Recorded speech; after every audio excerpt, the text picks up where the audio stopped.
Presidente, senhores senhoras senadoras, quero cumprimentar todos os agentes de trânsito que estão aqui nas galerias do Senado para a aprovação da PEC 77. Nós esperamos que hoje a gente esteja pronto para votar e beneficiar essa categoria de agentes de trânsito, assim também como cumprimentar os agentes de saúde que estão aqui também presentes nas galerias, para a aprovação do PLS 170, que estabelece o piso salarial dos agentes de saúde, e também o PLS do STJ. Queríamos aqui também registrar o nosso apoiamento a esses projetos que são de extrema relevância para o nosso país. Os agentes de trânsito, pela importância de estarem lá na base, assegurando a tranquilidade do trânsito. Nós sabemos que existe um índice muito elevado de acidente de trânsito em nosso país, e especialmente no nosso estado de Roraima. E eu queria cumprimentar aqui os nossos conterrâneos que vieram lá de Roraima para estarem aqui acompanhando a votação desse projeto. Assim também quero destacar a importância de mais de 300 mil agentes de saúde que estão lá na base, fazendo atenção básica à saúde do cidadão, contribuindo para a melhoria do Sistema Único de Saúde de nosso país. Mas, senhor presidente, eu trago aqui hoje um assunto de extrema importância para o desenvolvimento da região norte, para o desenvolvimento da região amazônica. A Zona Franca de Manaus constitui um divisor de águas para a região norte, criada para impulsionar o desenvolvimento econômico da Amazônia, em especial a sua parcela ocidental, influencia hoje a economia de todo o país. Tornou-se um polo industrial com tecnologia de ponta, especialmente concentrado em áreas como informática, televisores e motocicletas, com mais de 120 mil empregos diretos e 500 mil empregos indiretos.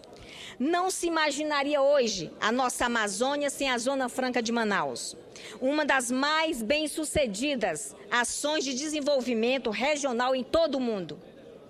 Com efeito, não se imaginaria a possibilidade de criar emprego e renda nessa proporção em região tão distante dos grandes centros e, em consequência, tão carente de infraestrutura e de transporte. Só foi possível estabelecer-se esse polo tecnológico hoje, graças a mais de 600 indústrias, graças a uma importante política, uma política inteligente de incentivos. Asseguram a competitividade da Zona Franca de Manaus, a isenção do imposto de importação, ao permitir que empresas operem como montadoras, usando tecnologia internacional avançada, e a isenção do imposto de exportação. A isso soma-se o desconto parcial fornecido pelo governo do Estado, através do ICMS, e o municipal, através do IPTU. Não se imaginam recuar nesse processo, inclusive porque ele proporcionou um saudável contexto de sustentabilidade ambiental. Com efeito, é graças a esse modelo de desenvolvimento que preservamos 98% da cobertura florestal em nosso país. Em função desse processo, o país contribui para amenizar os efeitos danosos causados pelas mudanças climáticas ao redor do planeta. Estamos hoje diante de um desafio que é estender esse modelo de desenvolvimento para o futuro.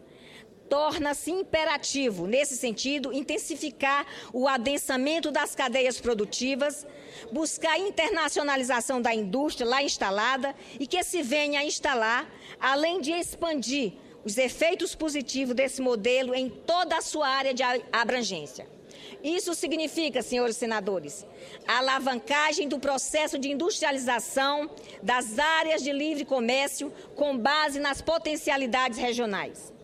Senhores senadores, essa referência que acabo de falar das áreas de livre comércio não é minha.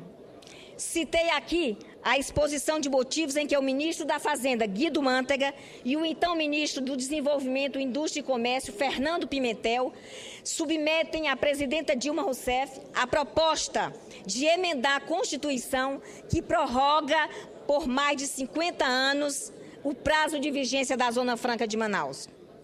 Ao endossá-la e encaminhá-la ao Congresso Nacional, que agora se prepara para votá-la, a presidenta Dilma transformou-a em uma política do seu governo. Falamos, portanto, do apoio ao desenvolvimento de toda a região brasileira, toda a região norte, a nossa região amazônica. As áreas de livre comércio são complementares à Zona Franca, fazem parte de um mesmo modelo, de um mesmo processo de desenvolvimento. Não podemos esquecer de que, integrantes que somos de uma região, nossos centros urbanos estão a distâncias muito grandes uns dos outros. Dou a parte ao senador Wellington Dias. Um equívoco? Bem, senhores senadores, nós falamos aqui de quilômetros de distâncias e falta de infraestrutura. Por exemplo, entre Manaus e Boa Vista, são 749 quilômetros. Por isso mesmo, as áreas de livre comércio alcançam grande importância para nós.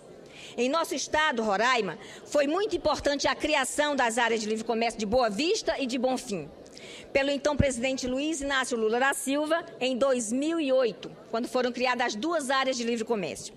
A medida foi discutida e aprovada no Congresso e corrigia uma injustiça de quase 20 anos.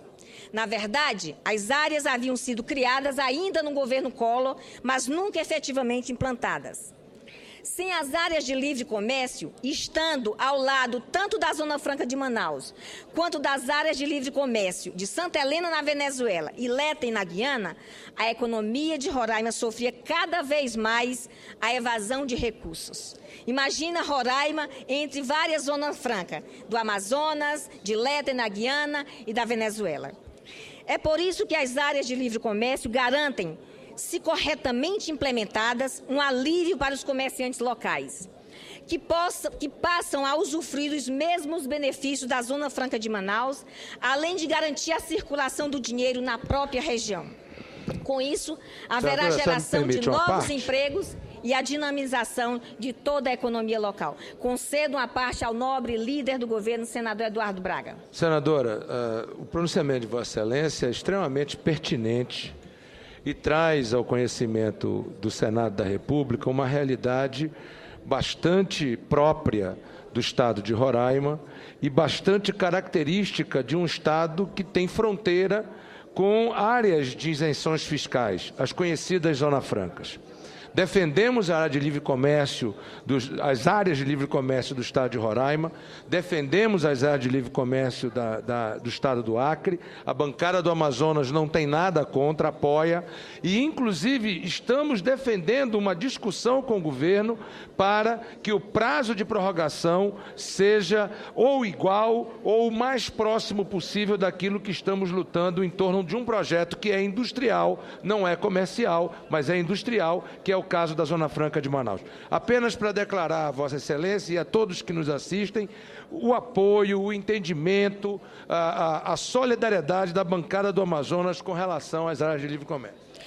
Muito obrigada, senador Eduardo Braga. Sabemos do seu compromisso com o desenvolvimento da região amazônica, da região norte. Sabemos da sua defesa para aumentar o prazo de validade de isenção fiscal também para as áreas de livre comércio, que são cruciais para a população da região norte. Assim como ocorre com a Zona Franca de Manaus, é imprescindível prorrogar as isenções que viabilizam várias delas. Estão, nesse caso, as áreas de livre comércio de Boa Vista e Bonfim, no meu estado, de Tabatinga, no Amazonas, de Guajará-Mirim, em Rondônia. O que se discute, na verdade, é também a segurança jurídica para a economia de todas as áreas de livre comércio da Amazônia. Como se trata de legislação infraconstitucional, não se cogita da tramitação conjunta com a proposta de emenda constitucional 103, que prorroga a Zona Franca de Manaus. É imprescindível, porém, não apenas para uma questão de isonomia, mas também para uma correta integração econômica, que essa prorrogação se dê por prazo semelhante. É por esse motivo que a bancada da região norte defende que as isenções tributárias relativas às áreas de livre comércio se estendam também por 50 anos. Contamos com a aprovação da iniciativa legislativa que possa atender a essa necessidade de prorrogação por mais 50 anos. Ao tomarmos essa iniciativa, estaremos sim fazendo justiça, mas estaremos fazendo muito mais do que isso.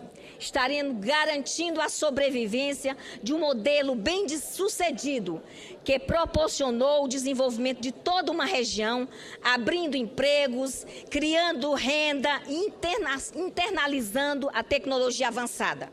E que, além disso, vem preservando o meio ambiente, garantindo o crescimento com sustentabilidade. Por isso, para finalizar, quero aqui registrar o nosso apoio à Zona Franca de Manaus e a extensão dos benefícios também às áreas de livre comércio pelo mesmo período. Era isso, senhor presidente Renan Calheiros. Muito obrigada.